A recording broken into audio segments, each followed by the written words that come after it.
Empiezo ya, ¿no? Vale.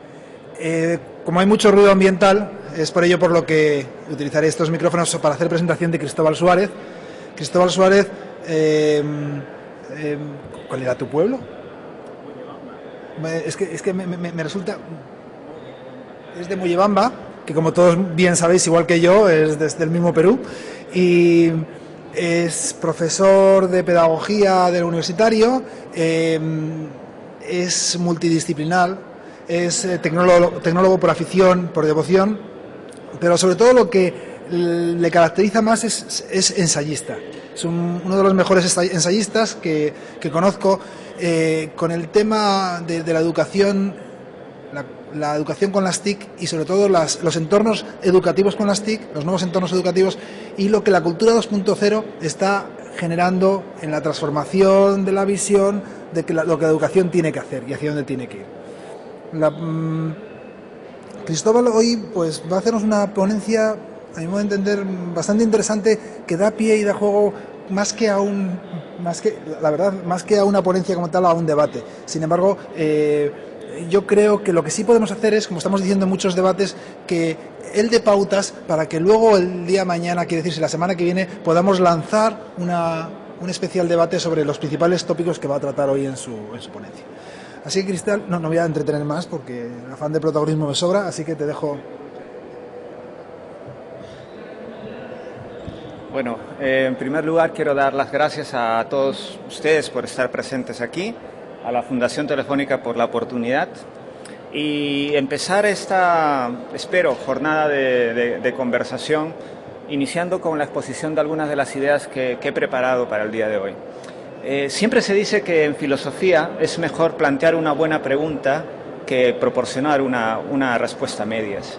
Es por eso que he querido empezar esta sección planteando una pregunta que quizá a muchos de nosotros nos desvela. A muchos de nosotros se nos ha planteado con cierto rigor y con cierta verticalidad. Es decir, ¿en qué idioma ladra un perro? Cuando esa pregunta se nos plantea, básicamente nosotros tenemos una respuesta. Y esta respuesta, para dar esta respuesta, normalmente usamos una herramienta. Y esa herramienta es el idioma, es el lenguaje. Es una herramienta simbólica, es una herramienta que está presente en toda nuestra mente porque la mente está culturalmente mediada. La respuesta que vamos a dar está justamente justificada porque la mente, la cognición, está culturalmente mediada y la cultura aporta esta caja de herramientas para poder entender las cosas. Por lo tanto, ¿en qué idioma ladra un perro? Podríamos nosotros distinguir que un perro, el ladrido universal del perro, en el fondo va a ser filtrado culturalmente a través del idioma que nosotros manejemos. De acuerdo al idioma, nosotros podemos capturar, de acuerdo a nuestra estructura fonética, aquellos sonidos que son más afines a nuestra lengua. Por lo tanto, un perro ladrará en castellano de una forma, ladrará en alemán de otra, ladrará en griego de otra forma, en portugués y en italiano. ¿De qué depende esto? Para la teoría sociocultural del aprendizaje, la cultura no es un componente accesorio de la mente. La cultura es el elemento sustancial en que está instrumentalizada nuestra cognición. En ese papel, en ese rol, todo elemento cultural, así sea simbólico y así sea físico, siempre interviene como filtro cultural entre la reacción del sujeto. No hay reacción natural, siempre hay una reacción o una respuesta mediada culturalmente. ¿Por qué traigo a colación este tema en una exposición más o menos que trata de ver sobre la cooperación y la tecnología? Porque este efecto mediacional pasa cuando nosotros pensamos en la escuela con Internet. Y la pregunta que nos podríamos plantear es, ¿qué pasa con la escuela cuando filtramos la escuela a través de una herramienta cultural como Internet? Es decir, ¿qué ocurre con nuestras respuestas cuando usamos Internet como elemento mediacional para entender la educación?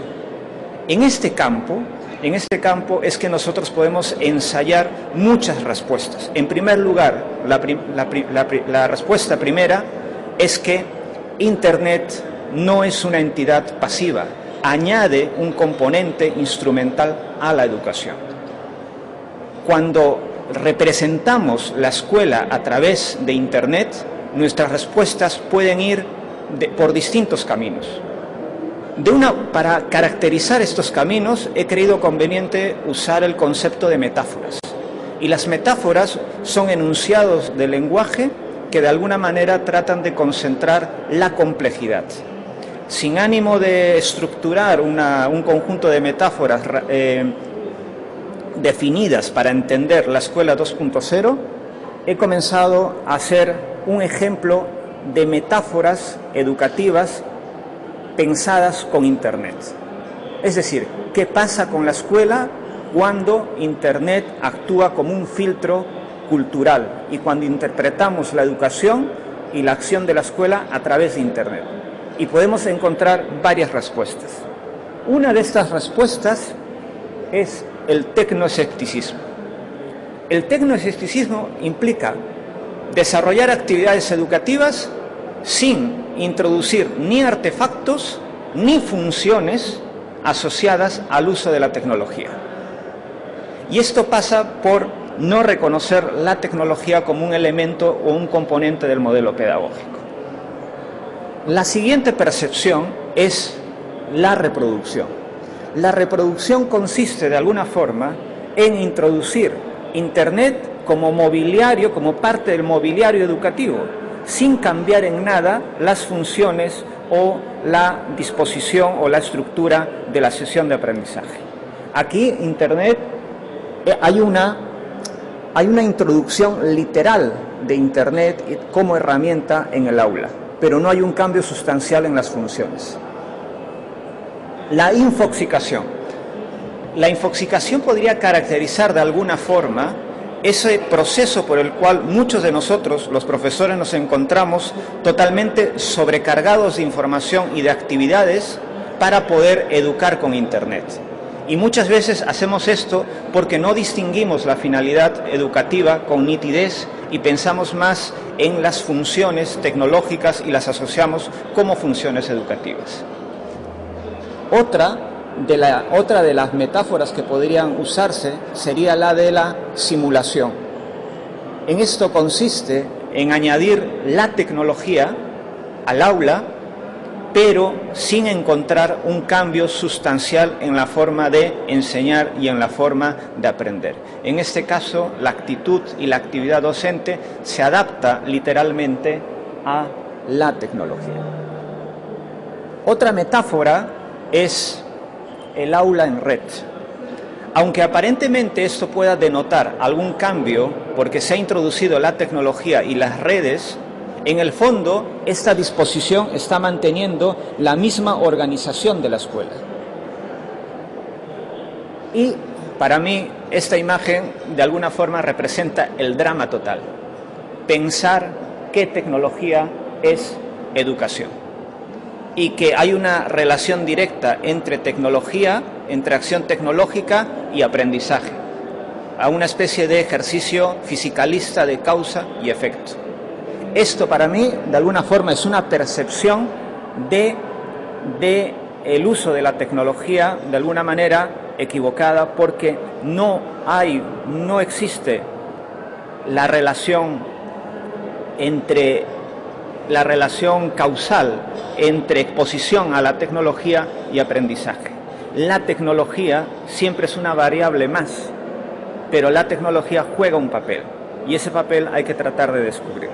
Yo lo que quiero en el fondo es, además de todas estas metáforas, decirles a todos ustedes que podemos ensayar una comprensión de Internet que considere dos elementos fundamentales.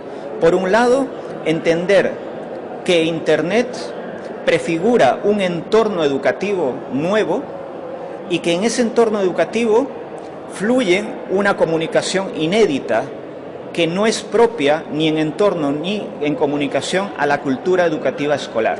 Y por lo tanto, las posibilidades de uso de la tecnología en la escuela no solo pasan por la introducción de la tecnología, sino por la comprensión del marco cultural que implica usar Internet. Internet no es un asunto únicamente de cables, de tecnología, es un asunto sociocultural. Implica modos de hacer, modos de pensar, modos de sentir y modos de hacer, de pensar con una forma de hacer específica. Por eso es que a veces considero, por economía del lenguaje, decimos que vamos a introducir Internet en el aula. Y en realidad no introducimos Internet en el aula. Lo que hacemos es introducir ciertas funciones, ciertas aplicaciones en una lógica. Y esto es importante, porque a través de la concepción de Internet como espacio educativo, el aula, no solamente ampliamos el aula, sino que vamos a reconceptualizar el aula, propiamente dicho. No solamente ampliamos el espacio, sino también nos exponemos a una reconceptualización del aula usando Internet. Entonces, lo que quiero decir que cuando nosotros usamos Internet como un componente de la acción educativa, en el fondo tenemos que pensar que estamos frente a un nuevo entorno educativo. Y el gran salto no consiste en usar la herramienta, sino en distinguir que acceder a un entorno, que Internet nos añade un entorno educativo. ¿Y qué es un entorno educativo o un entorno de aprendizaje? En el fondo, un entorno de aprendizaje es una magnitud extensa que da cabida al sujeto. Que da cabida al sujeto y a sus acciones y a sus interacciones que condicionan su aprendizaje, pero que a su vez también participa en la construcción de su identidad. Por ejemplo, no es lo mismo desarrollar una cultura o desarrollar una dieta alimenticia, por ejemplo, para ser más concretos, en la selva que en el desierto, porque estamos condicionados por el entorno. El papel del entorno es fundamental en la comprensión de las personas y debemos, creo, entender a Internet como un entorno de acción. ¿Por qué? Porque desde la mirada sociocultural también, el entorno no es solo un aspecto de la explicación del aprendizaje, sino es un componente necesario en la comprensión del aprendizaje. Nos desenvolvemos en un entorno, nos alojamos en un entorno, nos situamos en un entorno y eso es lo que añade Internet a la educación. Esto del entorno es sustancial. Pero ¿cómo es este entorno? Este entorno, de alguna forma, no es un entorno natural. A decir de Echeverría, sería parte del tercer entorno. Y este entorno, de alguna forma, tiene una cosa muy particular. No solo podemos identificar al entorno de Internet como un entorno reticular, como un entorno en red, sino que la propia estructura en red ya es una forma organizativa de entender las cosas. Es decir, acceder a Internet, acceder a la red, ya supone una forma de organizar las cosas y una forma de organización de tu propia acción. Por eso que cuando nosotros participamos de una experiencia de aprendizaje a través de Internet, en realidad estamos participando de un entorno semi-inmersivo, donde, gracias a la capacidad tecnológica, podemos hacer, podemos pensar, podemos actuar, podemos compartir y ejercer una serie de funciones. En este aspecto global, en este aspecto general, hay que tratar de ver que lo que antes la función social de la escuela con este entorno cambia. ¿Por qué? Porque la función social de la escuela antes podríamos de alguna manera identificarla como la concentración del conocimiento en un mismo lugar. Es decir, pensar en la escuela como lugar. Cuando nosotros representamos la escuela a través de Internet, podríamos pensar en la escuela como nodo, es decir, la escuela como un punto más de ese ecosistema o de ese entorno reticular de acción. ¿Y esto qué nos lleva?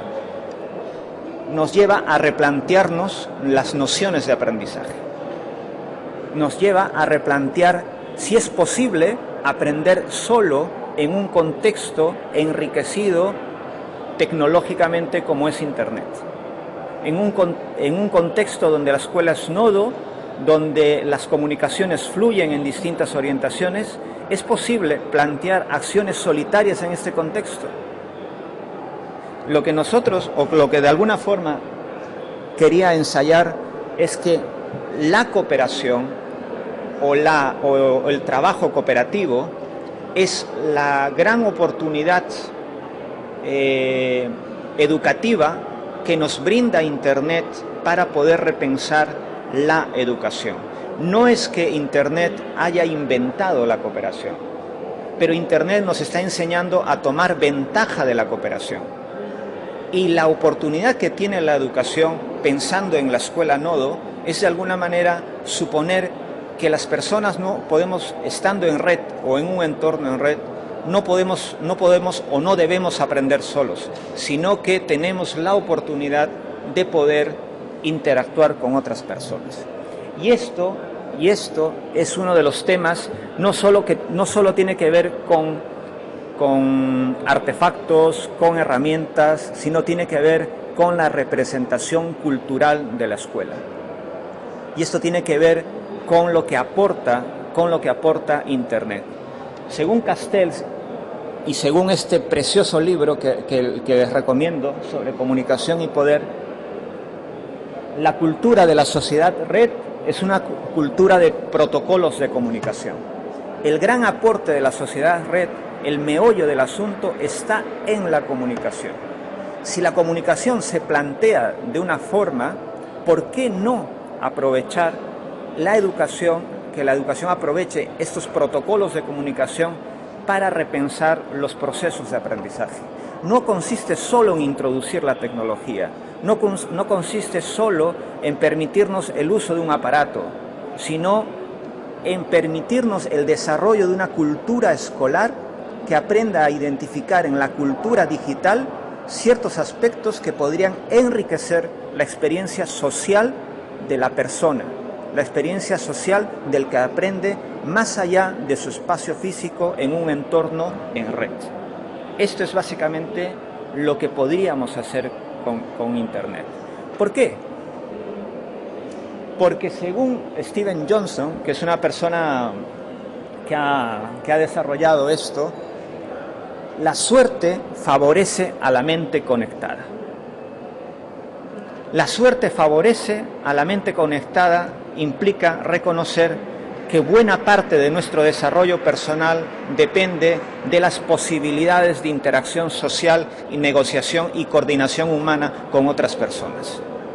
Si la mente está instrumentalizada culturalmente, esa instrumentalización cultural se da en condiciones sociales.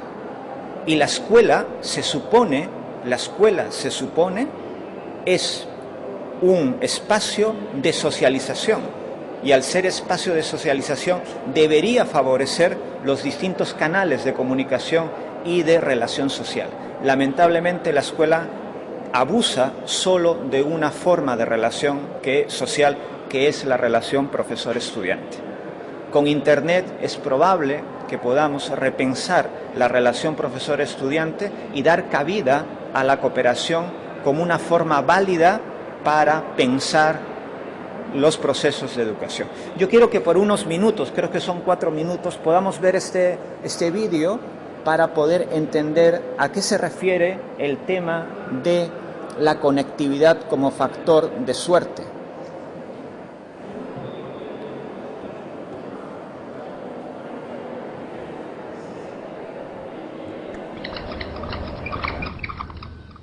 Durante los pasados 5 años he estado investigando sobre esta pregunta, ¿de dónde vienen las buenas ideas? Es un tipo de problema en el que todos estamos intrínsecamente interesados.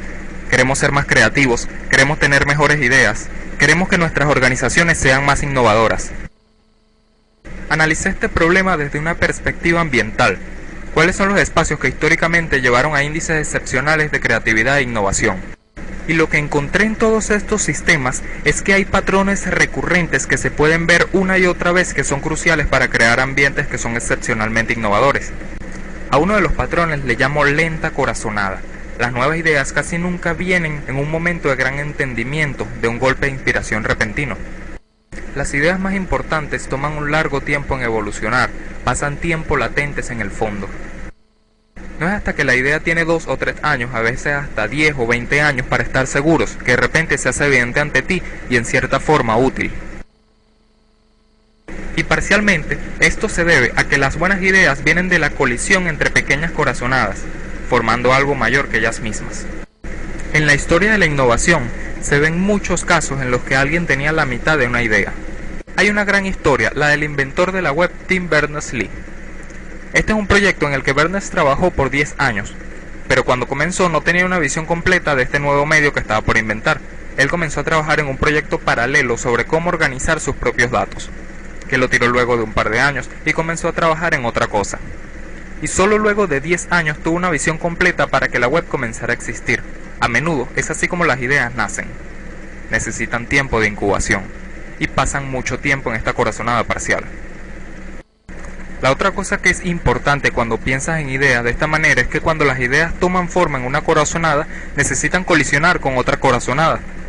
Con frecuencia, la cosa que transforma una corazonada en una nueva realidad es otra corazonada que está acechando en la mente de otra persona. Y tienes que descubrir la forma de crear sistemas que permita a estas corazonadas unirse y transformarse en algo más grande que la suma de las partes.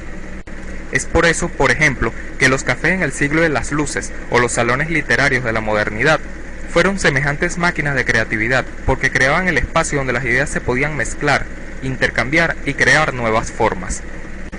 Cuando miras el problema de la innovación desde esta perspectiva, echa importante luz al debate que recientemente hemos tenido sobre lo que el Internet está causando en nuestros cerebros.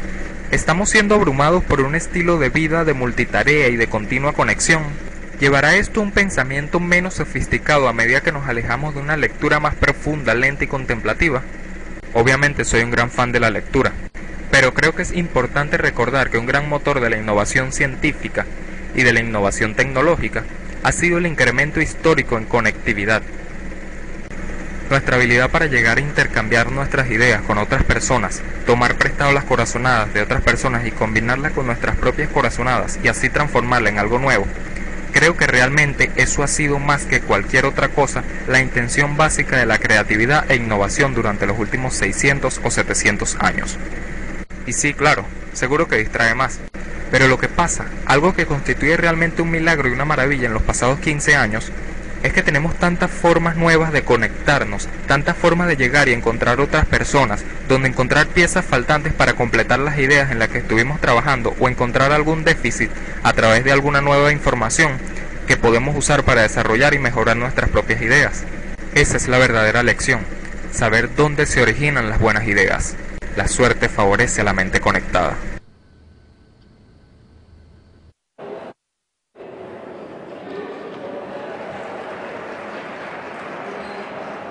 Bueno, si esta es la constante que identifica Johnson sobre la creatividad, aquí lanzo otra pregunta.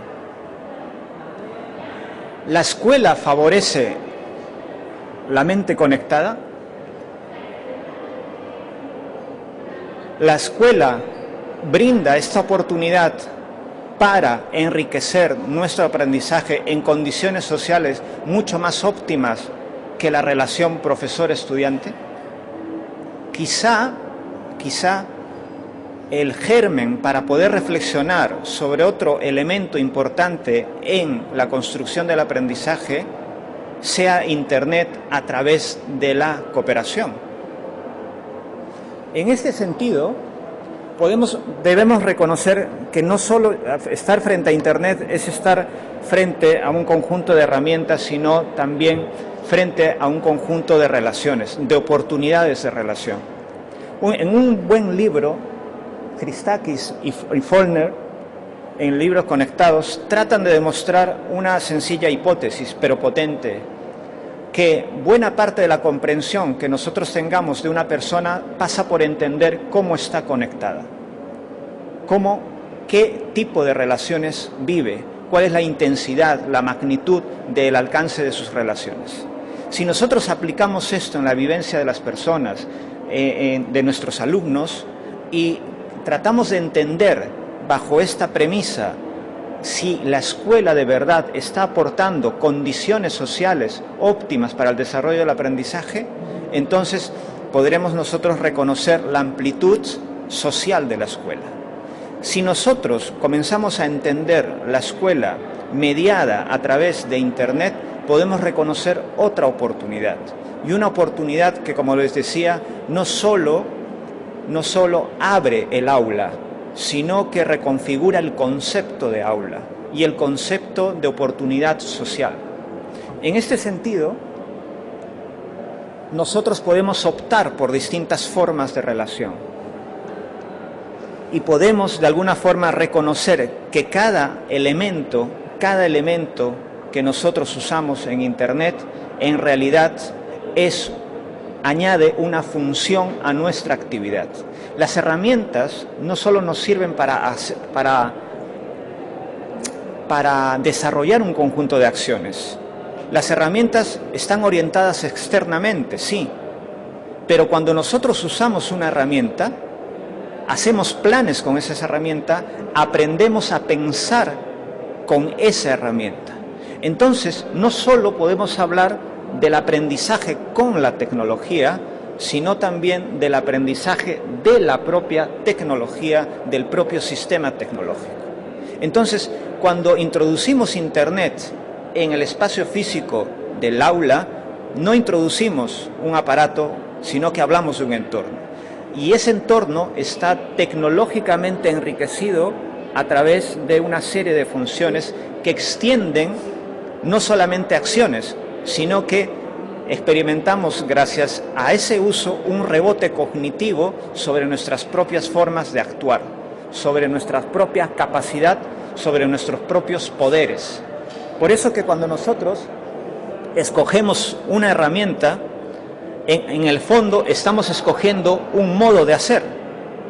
Ese modo de hacer tiene que ser un modo de hacer educativo. Es decir, si una herramienta me permite hacer algo, el valor de la introducción de la herramienta no está en la herramienta en sí misma, sino en aquello que me permita conectar, en aquello que me permita comunicar, compartir, crear, almacenar, comunicar. Ahí está el factor. Ahí está la diferencia. Por eso que para poder aprovechar la cooperación, para poder aprovechar la interacción entre los alumnos, es importante que nosotros distingamos en esta amalgama, en este conjunto de herramientas, distingamos dos cosas. Por un lado, hablar de la conectividad y de la interacción. La conectividad como una competencia técnica y la interacción como una competencia comunicacional. Cuando nosotros planteamos situaciones de aprendizaje comunes y normales, siempre lo hemos hecho bajo el desarrollo de un contexto comunicacional. La conectividad no era necesaria hasta que comenzaron a aparecer herramientas que permitían acercarnos a personas. Cuando aparece la conectividad, se hace un prerequisito, pero esta conectividad, cuando traslada o canaliza interacciones, se vuelve una oportunidad educativa. Pensar en la cooperación a través de Internet es pensar en la conectividad, pero sobre todo en la interacción como condición social de aprendizaje. Y esta es la gran diferencia. Entonces, cuando nosotros pensamos en la cooperación, en realidad estamos entrando en un tema de cultura escolar. ¿Por qué la cooperación o la interacción cooperativa no funciona en el aula física? Porque pensamos que cooperar es hacer trampa, pensamos que la heterogeneidad de los alumnos es una desventaja en el aprendizaje, pensamos que hablar de cooperación en el aula es solo una cuestión metodológica y tiene que ver con una cuestión teleológica o con una cuestión de vida. Pensamos que dialogar ya es cooperar, o pensamos que estar juntos ya es trabajar ya es trabajar en equipo, o de alguna forma pensamos que la única forma de aprender en la escuela es manteniendo un estilo de relación social basado en la relación profesor-estudiante. Quizá esta noción sea el mayor impedimento para poder entender la cooperación. ¿Y qué nos está dando la tecnología? La oportunidad de poder reconocer en una dinámica social acciones cooperativas que podríamos aprovechar si pensamos la educación más allá de la relación profesor-estudiante. Entonces, ¿por qué estar solo si tratamos de aprender en Internet? La cooperación puede ser también una forma válida de entender el aprendizaje y entender la educabilidad. Entre muchas razones, porque si nosotros analizamos el concepto de zona de desarrollo próximo, podemos reconocer dos formas de entender el desarrollo de nuestras capacidades. Uno, a través de la intervención de un guía o de un experto, como puede ser el profesor, situación normal en la escuela, y a través de la participación o la cooperación de otras personas de igual nivel en actividades de equipo, a través de la colaboración. Por eso que los equipos cooperativos pueden ser la unidad de comprensión o la unidad de intersubjetividad de análisis de la acción social en Internet. Entonces, con Internet podemos ensayar un viaje no solo de entorno, no solo en los estilos de comunicación, no solo en las herramientas, sino también podemos replantearnos el significado de con quién aprender. Por eso que con quién coaprender tiene sentido cuando nosotros hablamos de la educación con Internet. Y ese ha sido más o menos el carácter que he querido darle a esta presentación. Pero aparte de Internet, para cooperar necesitamos otros elementos. Necesitamos otros elementos conceptuales, otras herramientas simbólicas para entender la cooperación. Y esas herramientas pasan por comprender el equipo como una acción conjunta en torno a una meta. Pasa por entender que hay división del trabajo, que hay una mirada global de la actividad, responsabilidades personales y responsabilidades de equipo. Existe una gestión interna del equipo, una gestión de los tiempos, de los planes, de los roles. Existe una interacción estimuladora, es decir, la motivación, la camaradería, el entusiasmo, son parte también de la actividad cooperativa, y la final, que podría ser el hecho de la evaluación. No solo es importante en la acción cooperativa evaluar si hemos conseguido la meta, sino también hacer un ejercicio metacognitivo sobre la propia cooperación. Y esto ya un poco para finalizar. Cuando nosotros nos planteamos como profesores, como educadores, ¿qué aporta la tecnología a la educación? Podemos hacer un listado grande de las herramientas que Internet o que la tecnología en general ha aportado a la educación.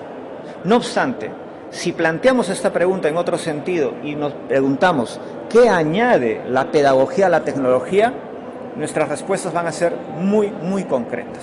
La gran tarea no es tanto identificar el nuevo software o el nuevo herramienta, sino detectar sus funciones y comenzar a pensar educativamente con esas funciones tecnológicas. Y en esto ya han avanzado muchas personas. Solo quiero nombrar 4 ejemplos. El proyecto Facebook de Pichitelli, que de alguna manera replanteó su forma tradicional de ensayar la relación profesor-estudiante, planteando otra relación a través de la comprensión de Facebook, ¿no? Trató de comprender Facebook usando Facebook colaborativamente. Solo los voy a nombrar.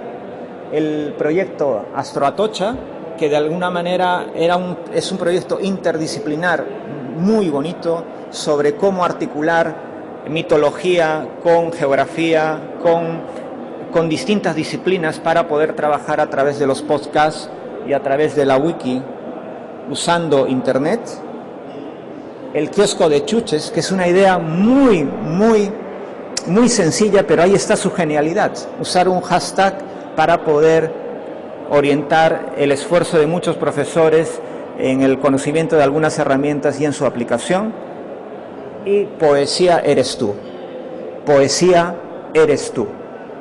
O sea, hasta el nombre es precioso, porque de alguna forma esto representa la coordinación de profesores, la coordinación cooperativa para el desarrollo de ciertas habilidades.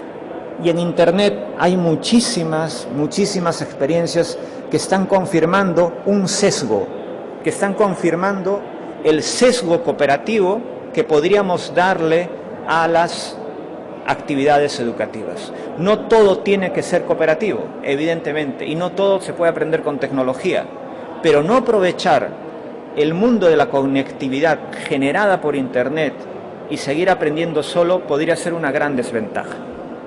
Y en general, para acabar, ¿no? Porque ya me toca, para acabar, quiero decirles que estamos en una tarea muy concreta. Todo lo que están desarrollando en la actualidad, en distintos proyectos, en distintas latitudes, y todo lo que hay en la teoría, en el fondo está aportando los cimientos de algo que puede, de alguna manera, recrear la pedagogía en general.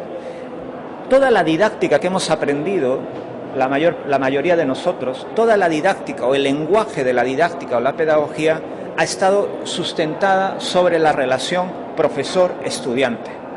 Toda la didáctica que hemos aprendido siempre asumía que la relación era la del profesor-estudiante. Hoy tenemos la oportunidad de replantear, no necesariamente una nueva didáctica, sino de plantearnos formas de enseñanza y aprendizaje, no solo a partir de la relación profesor-estudiante, sino a partir de otro tipo de relaciones, de otros roles educativos, de otras frecuencias, de otras cadencias comunicativas, de otras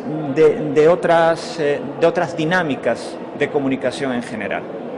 Esto es lo que está pasando con la escuela. Y en el fondo, lo más importante de todo, si es que usamos la cooperación en la educación, es asegurar que Internet de alguna forma pueda permitir que aprendamos todos y no fracasemos juntos en el intento. Muchas gracias.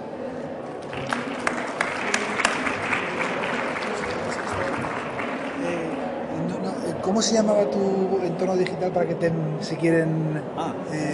es que siempre se me olvida. Aquí, le podéis seguir, leer, comentar todo lo que os ha sugerido y sugiere todo lo que Cristóbal nos ha dicho. Pues a ver dónde lo es. Sí. Bueno, vale, va a estar aquí. Y también va a estar en la página web. También deciros que, aparte de la cantidad sugerente de ideas, el último libro suyo, indudablemente, versa. ¿Cómo se titulaba? Bueno, dilo. Sí, cooperación como condición social de aprendizaje. Lo cual, además, marca bastante un poco de lo que, aunque es verdad que ya bien sabéis todo que el trabajo cooperativo no es, o trabajar cooperativamente en la educación no es algo de ahora, ha sido un esfuerzo sistemático por parte de los didácticos del siglo XX, ¿no? Sin embargo, es verdad que toma una nueva dimensión y una dinámica especial en el mundo 2.0, como bien decía Cristóbal. Es cierto que no estamos todavía mentalizados, pero sí es verdad que las herramientas generan espacios culturales que hagan posible cada vez más todo